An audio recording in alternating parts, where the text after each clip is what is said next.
I'd just like to check before we start, who uses social media already? Who's got LinkedIn, Facebook pages, Twitter accounts, that sort of thing? Oh, not too many of you. Who's a bit scared of it? Who can't really see the point? Martin, you said that this morning. Yeah. Okay. I tweeted out just before I came up earlier that I was speaking at an event, but I didn't know if Peter was on Twitter or not, so I put I'm speaking at an event, but I don't think the event organiser has a Twitter account. And somebody replied and said he will by the end of today. Okay, just to give you a very quick background on me, I was in corporate HR for 20 years, and then 6 years ago I wanted to have a baby, and I was commuting to London and didn't think I could do that and have a family.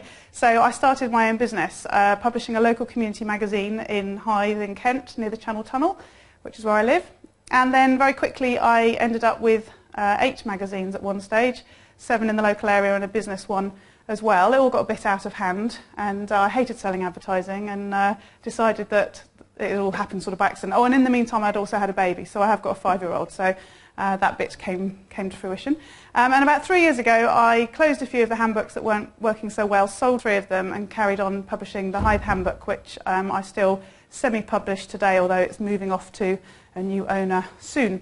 I started using the internet many years ago for lots of things. I met my husband online 9 years ago. I was an early adopter of online dating. We are married, we have a child, so I think we're one of the success stories. And I really wanted to get into the online world in some way, as I said, sort of 3 years ago. And I started to study it a lot more and got into building WordPress websites to replace the rubbishy ones I'd had in my business before that. And then as social media sort of came along, it really was the right thing for me to do, because I built my business really through networking face-to-face in my local area. I went out and met all the business people in my local area and built quite a strong profile. And social media for me and for you guys is really just an extension of what you would be doing face-to-face, but in an online way. And actually it can be very more cost-effective and in lots of ways more effective, because you can speak to people more often and at less cost by using social media. You're not having to leave your house and go and pay for membership to networking groups and pay for breakfasts and lunches and everything else. It's good on the waistline as well. So I really got into social media, and then about 2 years ago decided to specialise in helping basically offline businesses and solopreneurs to market their business online using what I call a social media model. So that's using blogging, social media that you know, like Facebook, LinkedIn and so on, and things like search engine optimization. So it's sort of quite a rounded view. So that's where I came from, that's what I do. So I'm going to talk to you briefly about why you would use social media, and it's probably useful to do that given some of you aren't using it and some of you are scared of it and some of you don't see the point in it. If I can perhaps give you some background to why it might be useful to you, do you think that will help you to think about perhaps giving it a go? Yeah, okay, so we'll talk about that. So the first obvious thing is about creating awareness. If you can build a situation where people can find you and you can show people what you do and you can give them information and help them, then you're in a position where people can get to know you a lot better. And you can certainly very quickly build quite a strong profile using social media. It's even better if you're offline already and you've got a network and you take that online, because obviously you've got a ready-made group of people that you connect with when you get online, and that can help straight away to really boost your connections in the social media sense. And just to be clear about what we mean by social media, they are the sites that you go to, and as users we generate the content. So the people that put the sites together, like Facebook and Twitter and YouTube and Foursquare and all the other social media sites, they aren't creating content for us to go and read, are they? It's us, those people who are using social media, it's us that create the content as the user.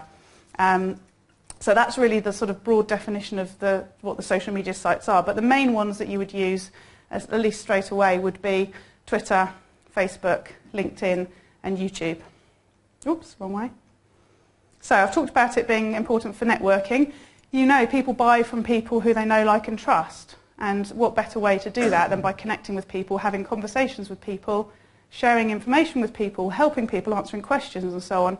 And basically positioning yourself as the go-to person in your niche or in your local area for whatever it is you're providing.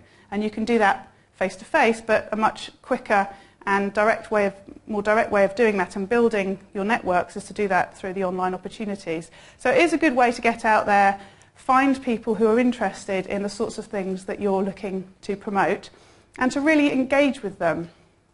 You know, apart from when somebody walks into a shop, goes to a shelf and decides they want to buy whatever it is, a bag of flour or a pint of milk or whatever, people are going to buy from you because they've engaged with you in some way. They trust you, they like you, they know what you're selling. And that's one of the real powers of social media, is the fact that you get to have more of that sort of conversation with people and then hopefully move them towards potentially buying from you. It's really useful as well for shortening the selling cycle. Does anyone know what I mean by that? Any thoughts, any any examples of what that might mean? Say again? Takes less time. Takes less time, yeah, so we're shortening it. Anything else? Anyone go to buy anything recently, a car or something you've gone to buy, and you go back 3 or 4 times and you try the stuff out and you ask lots of questions and do lots of research and all that sort of thing? If you've got a website to go to that's got lots of information for you and tells you something about the person you're buying from, then you're more likely to have done all the research about that person and that product before you get to the stage of wanting to buy. So as the person's selling, you probably have to have less conversations with those people in order for them to buy something from you. Can you see how that might be helpful to you as somebody selling something online? I recently did some work with a marketing company, and they were trying to win some business, and they wanted to help them with social media. And we had about 5 meetings. It was a half an hour drive for me, and then we'd have a meeting for an hour or an hour and a half. So I'm not going to work that out, but it was something like 15 hours of my time, and they didn't win the business in the end. In the marketing world, you'd probably have 1 touch with a customer, maybe 1 phone call, or they might even just buy from you without even speaking to you because you've built a relationship, and that's where the power of social media really comes in. It's also a great way to keep in touch with existing customers. People always look at social media and think to themselves, oh, it's a way of getting new customers.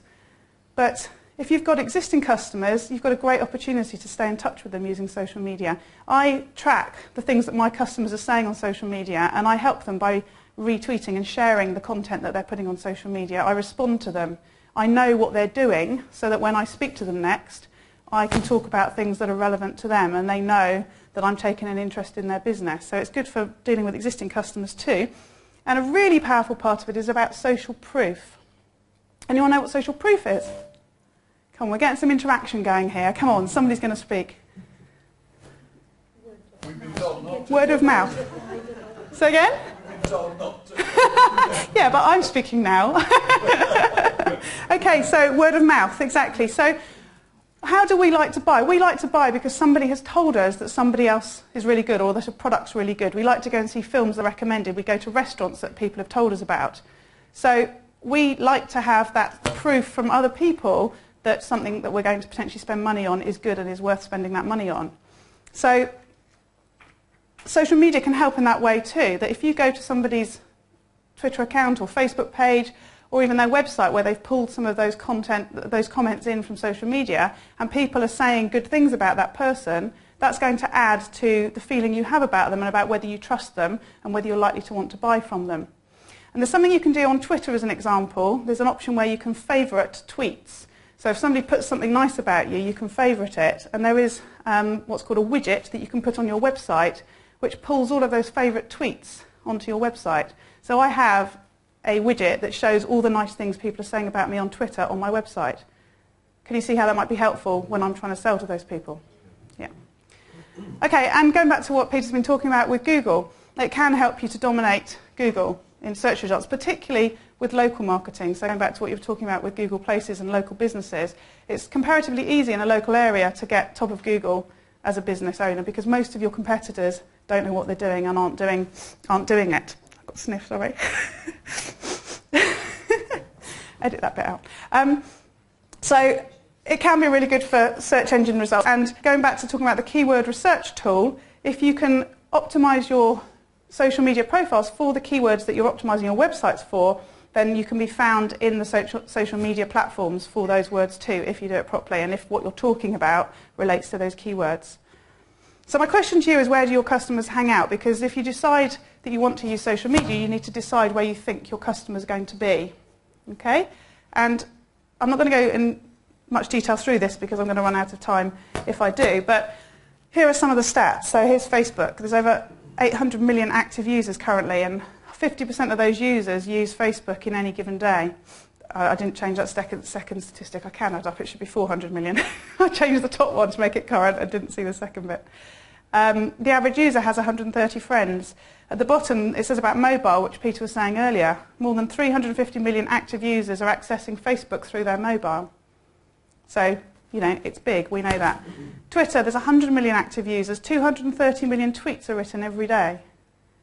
It's a scary amount. And I can see why that scares people of getting into social media, because it's quite a lot of noise, and if you don't really know how best to manage it, then it's quite hard to actually sort of get your head around doing it. I understand that, and I think it's getting noisier. So having strategies for being able to manage your social media accounts and actually do the sort of things that you need to do and not get stuck in, bogged down and doing social media 24/7 is the idea. I don't spend that much time on social media. People think I do, because I've created this profile where it looks like I do, but some of it's automated, and I pick and choose the things that I get involved in, because I too have a day job the same as everybody else does.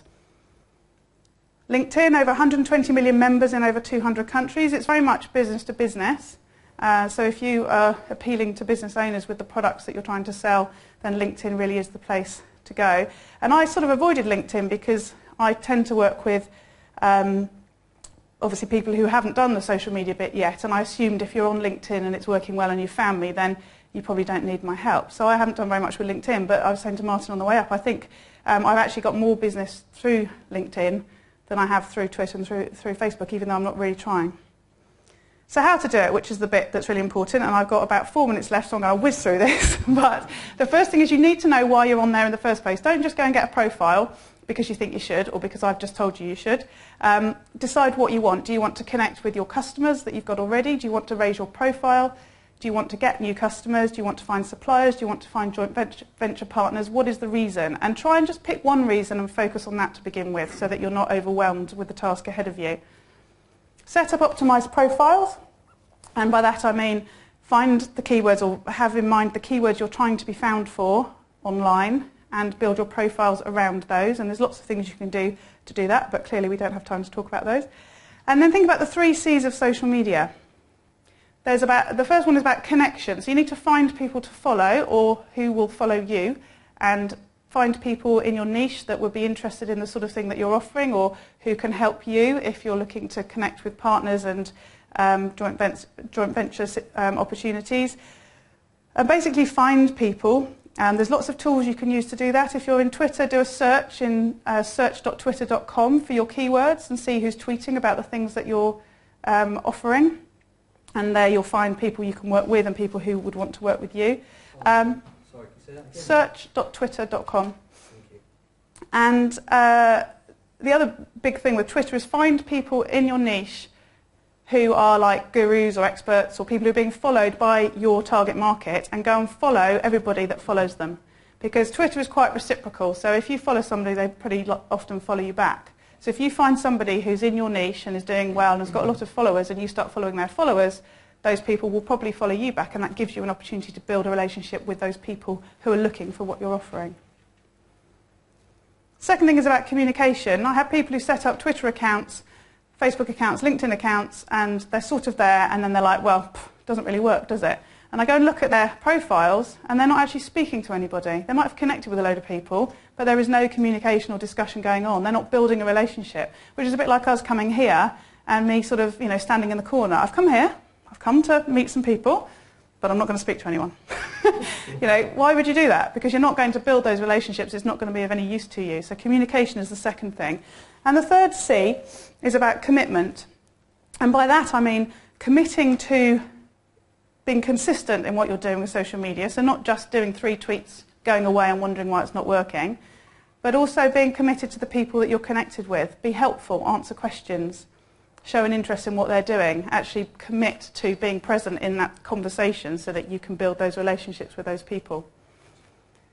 And have a system. The thing I was saying about not spending all my life on social media is because I have a system, I have things that I do. I have to say, Cobbler's Children, I don't always do them as I would tell you to do. But if you've got things set up, you can maintain a strong profile and a strong presence with your social media without it taking up all of your time, which is what I thoroughly recommend. I think I need to get off now, but I'm just going to tell you, and I'm not going to tell you much else about it. That will be my last slide. There are other bits on there, but you're not getting them. My secret weapon to manage your social media is something called Hootsuite.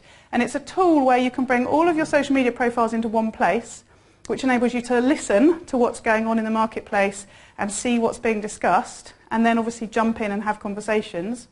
And it also allows you to post stuff to different places from that one tool so that you don't have to spend time in lots of different places. Now I spend some time individually on Facebook, and that can be useful too, but Hootsuite as a way of really sort of listening and keeping track of what's going on is really useful.